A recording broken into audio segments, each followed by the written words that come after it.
Bonjour, nous voilà de nouveau ensemble. Donc on a vu dans la vidéo précédente tout ce qui est entretien et maintenance du biodigesteur. On a pratiquement terminé avec la vidéo en cours, le processus de production ou de la méthanisation. Donc là, on va aborder le dernier aspect qui est l'autre coproduit de la méthanisation qu'on appelle le digestat. La présentation va se faire en 4 parties, ou 4 chapitres si vous voulez. Nous allons d'abord regarder comment est faite la production de biogaz.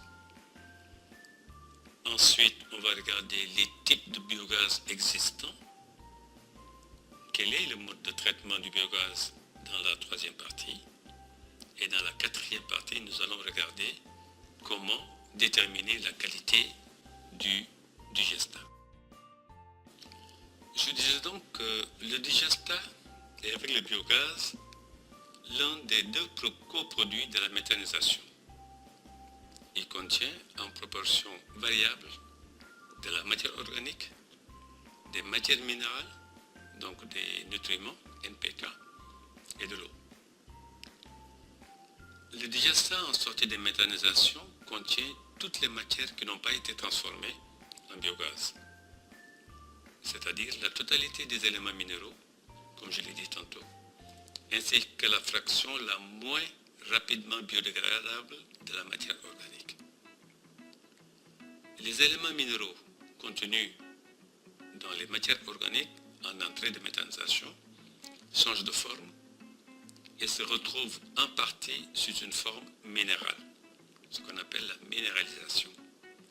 L'azote contenu dans les protéines, par exemple, se retrouve en partie sous la forme d'ammoniac, plus accessible à la plante, ou bien carrément sous forme d'éléments azotés, le N dont on a besoin pour satisfaire les besoins de la plante.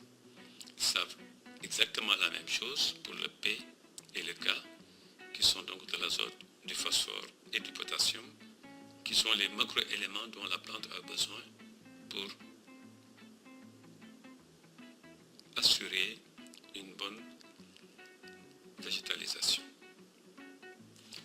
Et pratiquement, surtout dans les grosses installations industrielles, 80% des produits qui rentrent en alimentation du digesteur ressortent sous forme de digestat. Alors, comment, in fine, ce digestat va-t-il se présenter, ou en d'autres termes, quels sont les types de digestat dont on va faire? En termes de type, selon les modes de production du biogaz, on a donc 2 types de biogaz qu'on va rencontrer. Il y a selon qu'on produit ou qu'on utilise la voie liquide de la méthanisation, à ce moment-là, on aura du biogaz liquide. Et quand on est dans la voie sèche de la méthanisation, on aura un biogaz solide. Mais on verra un peu plus tard que la technologie permet de faire ce qu'on appelle des séparations de phase. Et sur l'image en haut à droite, nous avons ici un séparateur de phase qui permet et de sortir la fraction liquide du digestat et la fraction solide du digestat. La voie liquide donc permet de sortir un produit assimilable plus facilement et plus rapidement par les plantes. À titre de comparaison, c'est comme si c'était de l'engrais qu'on a mis en place dans le sens minéral du terme. Donc c'est tout de suite la partie liquide qui permet de nourrir la plante. Quant à la partie solide, on peut la comparer à un compost.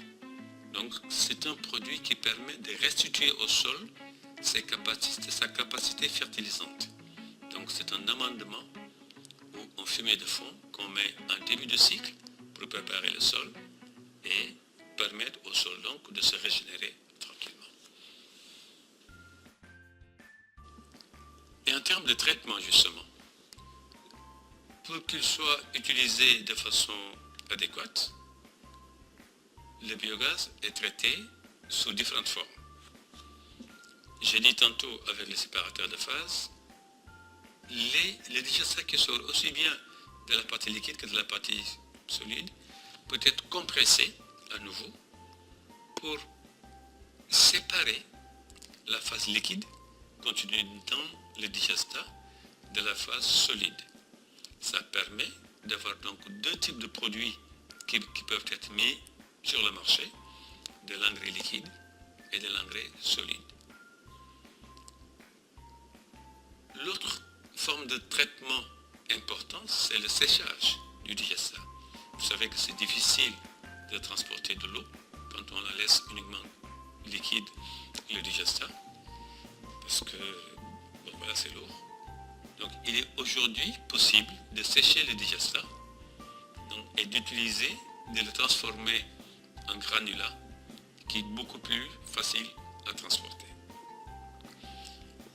Dans certains pays, comme les Pays-Bas, donc la production d'engrais minéral riche en azote et en phosphore se fait également à partir des modes de traitement du digestat qu'on appelle le struvite. La valeur agronomique d'un digestat, comme celle de toute matière fertilisante ou amendante, est évaluée selon deux familles de critères, l'efficacité et l'innocuité. Parlant d'efficacité, il est mesuré à travers deux critères précis. C'est la faculté du digestat à améliorer les caractéristiques physico-chimiques ou biologiques des sols. C'est l'effet amendant ou amendement. À ce moment-là, on parle de nourrir le sol. Quant à l'aspect fertilisation, c'est-à-dire fournir aux plantes les éléments minéraux dont ils ont besoin, les éléments nutritifs, comme l'azote, le phosphore et le potassium, c'est la fonction de nourrir les plantes. Ce sont ces deux aspects qui sont utilisés pour mesurer l'efficacité du digestat, comme de tout engrais organique d'ailleurs. Et donc, nourrir la plante et pour les aspects fertilisation et nourrir le sol pour les aspects amendement. Et lorsqu'on compare les engrais chimiques qui ne font que nourrir la plante, ou bien lorsqu'on compare le digestat avec le compost ne fait que nourrir le sol.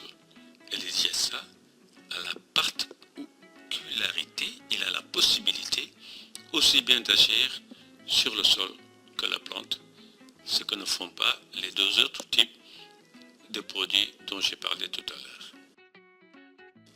S'agissant de l'innocuité du digestat proprement dite, les matières épandues ne doivent pas apporter trop de contaminants, tels que les éléments traces minéraux,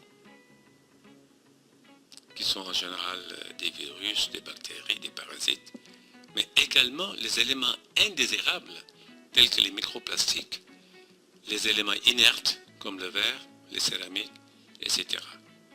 Il reste évident, aussi bien pour les aspects efficacité que les aspects innocuité, il faut faire recours à ce qu'on appelle la caractérisation du digestat, et ça c'est un exercice qui se fait souvent au laboratoire. Voilà donc ce que je voulais vous dire sur le digestat, et la prochaine vidéo, nous allons la consacrer au marché du biogaz.